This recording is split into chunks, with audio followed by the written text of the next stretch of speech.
ഇറങ്ങിയിട്ടുണ്ട്. നല്ല കടയാണ്. 2-3 മാസമായിട്ടേ ഉള്ളു. ഉള്ളിവട, പരിപ്പുവട അങ്ങനത്തെ കുറച്ച് സാധനങ്ങൾ 2 മണിക്ക് ശേഷം ഉണ്ട്. രാവിലെ തിന്നാൻ പറ്റിയത് പൊറോട്ട, ബീഫ്, അങ്ങനെ ദോശ, അങ്ങനെ കുറച്ച് സാധനങ്ങളൊക്കെ നമുക്ക് കാണാൻ വരും. കടയിലെ ഓണറിനെ ഇതാണ് ജയമാമൻ. ഇവിടെ കുറെ അധികം പൊരിപ്പുകളുണ്ട്.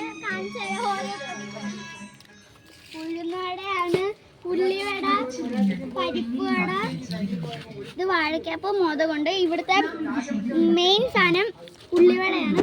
ഞാനൊരു ഉള്ളിവട തിന്നുകൊണ്ടിരിക്കുകയാണ്. ഈ കടയിൽ രാവിലെ ദോശ, പത്തിരി, അങ്ങനെ കുറേ സാധനങ്ങളുണ്ട്. 2 മണി കഴിഞ്ഞാണ് പൊരിപ്പ് ഐറ്റങ്ങൾ ഇറങ്ങുന്നത്. എല്ലാവരും വന്നൊന്ന് ട്രൈ ചെയ്യണം. കൊല്ലം ചന്തയുടെ താഴോട്ട് വരുന്നതിൻ്റെ ഓപ്പോസിറ്റാണ്. എല്ലാവരും വന്നൊന്ന് ട്രൈ ചെയ്ത് നോക്കുക. ബൈ.